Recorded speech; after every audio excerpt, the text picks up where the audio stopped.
नमस्कार। रसोई की एक ऐसी चीज़ जिसके गलत हो जाने पर बहुत सारी बीमारियां होती है और जिसके सही होने पर 80% बीमारियां ऐसे ही ठीक हो जाती है। इसका नाम है तेल। तो चलिए इस वीडियो में हम जानेंगे रसोई के लिए सबसे श्रेष्ठ तेल कौन सा है। तो सबसे पहले हम देखते हैं वर्तमान भारत में प्रचलित विविध प्रकार के कुकिंग ऑयल्स के बारे में।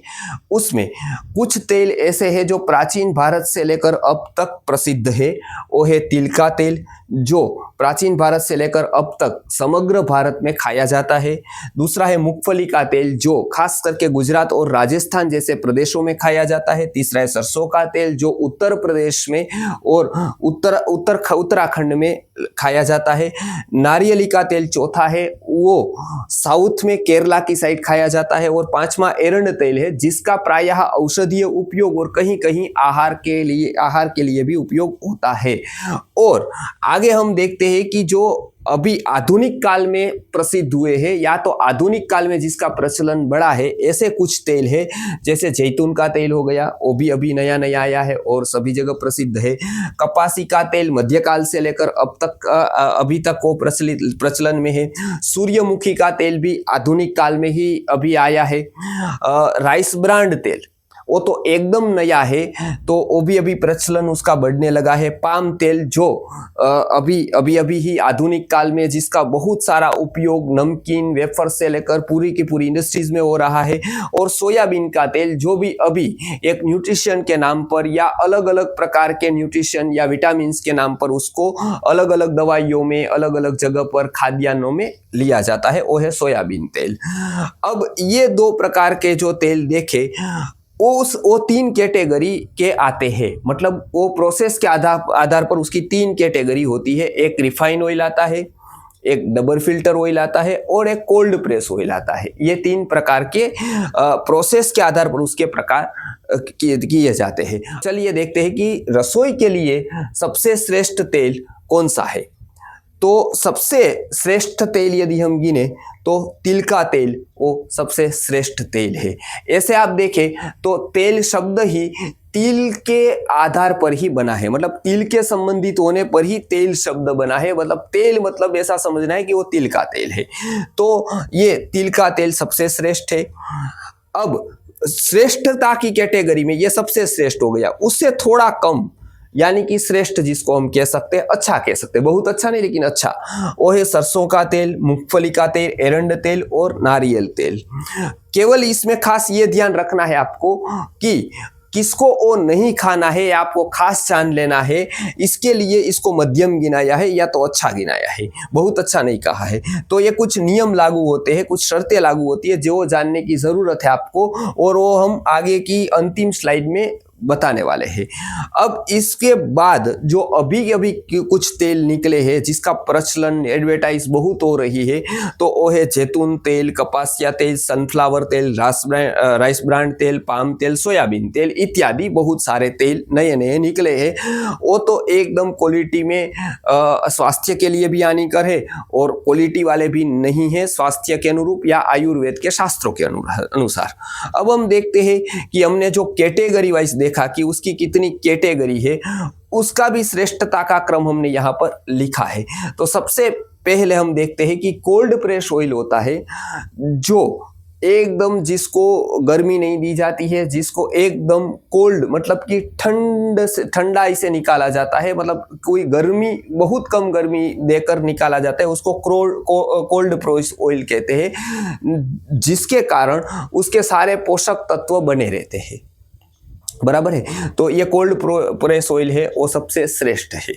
दूसरा हम देखते हैं कि डबल फिल्टर ऑयल, जिसको फिल्टर करने के लिए दो जाली लगाई होती है और वो केवल सिंपल प्रोसेस है, थोड़ा गर्म होकर हीट होकर वो निकलता है। तो थोड़े पोषक तत्व इसमें यद्यपि जल जाते हैं, लेकिन उसके बाद उसमें कुछ केमिकल वगैरह ऐड नहीं होता है और कोई ऐसी प्रोसेस नहीं होती है जो हार्मफुल हो। तो ये डबल फिल्टर ऑयल मध्यम है। बराबर है। अब तीसरा जो घातक है वो है रिफाइंड ऑयल।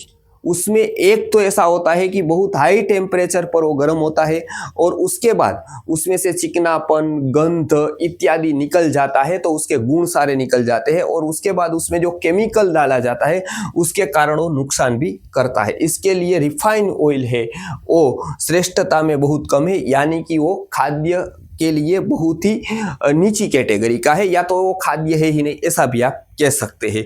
तो अब हम देखेंगे कि आयुर्वेद में तिल तेल को सबसे श्रेष्ठ क्यों कहा गया है। इसका उत्तर देते हुए अष्टांग हृदयम के सूत्र स्थान के अध्याय 5 के 56वें श्लोक में वाग्भट जी बताते हैं कि इसके 2 कारण हैं। एक कारण तो ये है कि वो कृश व्यक्ति को स्थूल करता है और स्थूल व्यक्ति को कृश करता है, यानी कि पतला यदि ले ले तो वो ज्यादा पतला नहीं होता है वरन वो स्थूल होने लगता है, और यदि उसको ज्यादा मेद वाला व्यक्ति ले तो उसका मेद बढ़ता नहीं है अपितु कम होता है, यानी कि वो शरीर को समतोल रखता है। वो पहला कारण बताया है पहली पंक्ति में कि कृशानाम ब्रोहणालायम स्थूलानाम कर्षणाय च। दूसरी पंक्ति में भी उसके विशेष अर्थ बताते हुए कहते हैं कि और बद्धविटकम कृमिघ्नंच, यानी कि वो कृमि को भी दूर करता है और मल को बांधता है, तो एक है ही। दूसरा सबसे महत्वपूर्ण एक उसका गुण है, यह है संस्कारात् सर्व रोगजित, यानी कि उसके यदि विशेष प्रकार के संस्कार किए जाए, उसको विभिन्न औषधियों से युक्त किया जाए, वो प्रायः सभी रोगों पर वो कार्य करता है। तो ये अष्टांग हृदयम में ये 2 कारण से उसको सर्वश्रेष्ठ बताया है। उसके बाद चरक संहिता जो प्राचीन ग्रंथ है सबसे, उसमें उसकी प्रशंसा करते हुए मुनि चरक ने कहा है कि तैल प्रयोगात अजरा निर्विकारा जितश्रमः आसन्न अतिबला संख्ये दैत्याधिपतयः पुरा।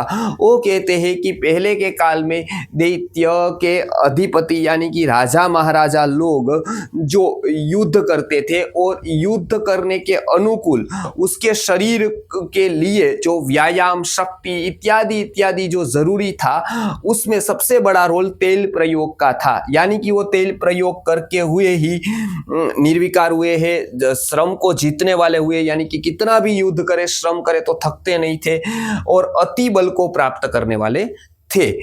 इसीलिए चरक संहिता के सूत्र स्थान में ही तिल तेल की प्रशंसा के लिए लिखा गया है कि तिल तेलम सर्वस्थावर जाता नाम स्नेहानाम, या कि ये विश्व में जितने भी प्रकार के स्नेह है उसमें सबसे श्रेष्ठ स्नेह जो किसी का है तो वो है तिल तेल का, यानी कि तिल तेल सभी वस्तुओं के स्नेह द्रव्यों में सर्वश्रेष्ठ है।